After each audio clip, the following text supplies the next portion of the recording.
প্রতিষ্ঠানে। আমরা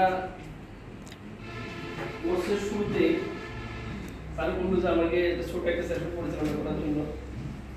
আমি প্রশিক্ষণ এবং সমবায় এই দুইটা নিয়ে একটু কথা বলবো, যদিও আপনারা হয়তো এটা সম্পর্কে আরো আগে জানেন।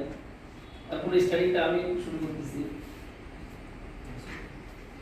আমরা এখানে সবাই আসছে প্রশিক্ষণ নেওয়ার জন্য। তো শুরুতে আমরা প্রশিক্ষণ শব্দটার সাথে সবাই পরিচিত কিনা, প্রশিক্ষণ মানে কি কতজন জানি আমরা?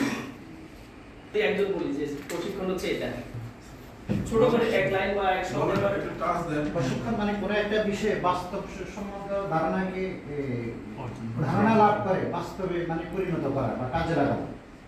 আচ্ছা, হ্যাঁ হতে পারে। এরকম আমরা ছোট ছোট করে বলি। প্রশিক্ষণ মানে হচ্ছে একটা জিনিস আমি জানি না, আজকে এই কোর্সের মাধ্যমে প্রশিক্ষণের মাধ্যমে আমার জানা, অজানাকে জানি নেওয়া, সেটাই আমরা হচ্ছে একেবারে আক্ষরিক অর্থ যাব না, জাস্ট ভাষা যেটা মানে আমাদের বাস্তবতার সাথে মিলে পরিপূর্ণভাবে একটা আলোচনা।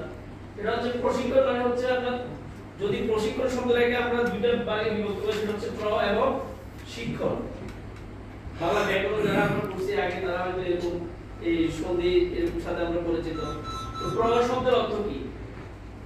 প্র হচ্ছে উত্তম অথবা উৎকৃষ্ট অথবা অতি উত্তম। আর শিক্ষণ মানে হচ্ছে কোনো জিনিস শেখা, শেখানো। কোনো জিনিস উত্তম রূপে শেখাটাই হচ্ছে কি প্রশিক্ষণ। এখানে আমি ডিটেইলস যাব না, আমরা জাস্ট এখানে আসছি কেন সমবায় ব্যবস্থাপনা, জাস্ট এই বিষয়ে উৎকৃষ্টভাবে জানার জন্য, ঠিক না? এখন প্রশিক্ষণের অনেক বিষয় আছে, সব বিষয় তো আমরা এখানে জানতে আসিনি। প্রত্যেকটা প্রশিক্ষণের একটা নির্দিষ্ট কি থাকে, টপিকস থাকে। আমাদের এটা হচ্ছে কি সমবায় ব্যবস্থাপনা। এই সমবায় ব্যবস্থাপনা বিষয়ে আমরা কি জানবো?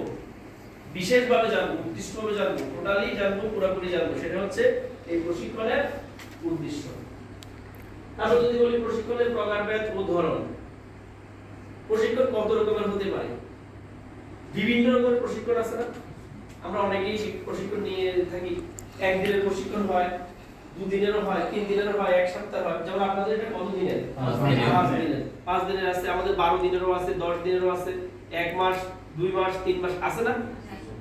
আবার প্রশিক্ষণ কিন্তু দেশের মধ্যেও হয়, দেশের বাইরেও হয়।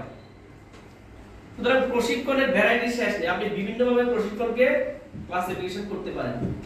তাহলে আমাদের এটা হচ্ছে 5 দিনের একটা প্রশিক্ষণ, যেখানে আমরা কি বিষয়ে জানবো? ব্যবস্থাপনা বিষয়ে। এখন প্রশিক্ষণ সংক্রান্ত বাস্তব উদাহরণ, মানে প্রশিক্ষণটা যে আসলে আপনার জন্য দরকার এরকম কোন উদাহরণ আপনার কাছে আছে কিনা?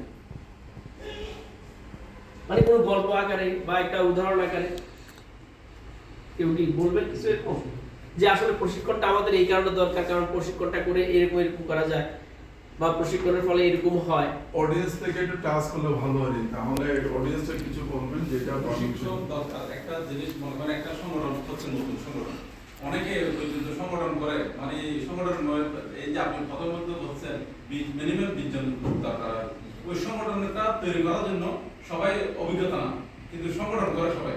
ওই জিনিসগুলো প্রশিক্ষণের মাধ্যমে জানা পূর্ণগুলো সংগঠনের জন্য উপহার। উনি বলতেছে আমরা 20 জন মিলে একটা সংগঠন করব, হয়তো আমরা 20 জন কম জানতে পারি, একটা প্রশিক্ষণ দিলে এই বিষয়ে আমরা ডিটেইলস জানবো, সুতরাং আমাদের কার্যক্রমটা আরো স্বচ্ছ হবে, আরো সুন্দর হবে, ঠিক না? আর কি আর কোন গল্প বাস্তব উদাহরণ? হ্যাঁ বলো। আমাদের একটা প্রতিষ্ঠান পরিচালনার ক্ষেত্রে আমাদের হচ্ছে দক্ষ কর্মী নিয়োগ করা লাগে। তো দক্ষ কর্মী নাই, একটা প্রতিষ্ঠান পরিচালনা, সেই দক্ষ কর্মী করতে গেলে আমাদের প্রশিক্ষণ অবশ্যই প্রয়োজন। প্রশিক্ষণের মাধ্যমে হচ্ছে দক্ষ কর্মী আমাদের এই দক্ষ কর্মী বানানো যায়, সেই দক্ষ কর্মীর মাধ্যমে প্রতিষ্ঠানটি পরিচালনা করা সম্ভব। সুন্দর হয়েছে। আর কেউ? একজন শিক্ষক হলেও তার বেসিক ট্রেনিংটা লাগবে। তাহলে যদি উনি বেসিক ট্রেনিং সম্পন্ন করে তাহলে উনি পাঠদান করতে সহজ হবে। এজন্য প্রশিক্ষণ যখন আমরা চাকরিতে জয়েন করার পরে প্রথমে আমাদের কি করতে হয়? সরকারি চাকরিতে একটা বেসিক ট্রেনিং মাস। আপনারা এটা একটা সংগঠন মনে করেন যে আমার সমিতি, এটা চালানোর জন্য আমার একটা মাস একটা বেসিক ট্রেনিং দরকার, ন্যূনতম জ্ঞান দরকার না? এরকম আমার এই সময় তো একটা সুন্দর এই ছবি ছিল, এটা কালকে রাতে খুঁজে পাচ্ছিলাম না, এজন্য নিচে অ্যাড করতে পারিনি। এটা হতে হবে এমন না, কিন্তু যেমন আপনি ধরেন আপনার ওটের পাল, ওট চলতেছে, ওট কি পড়ালেখা জানে?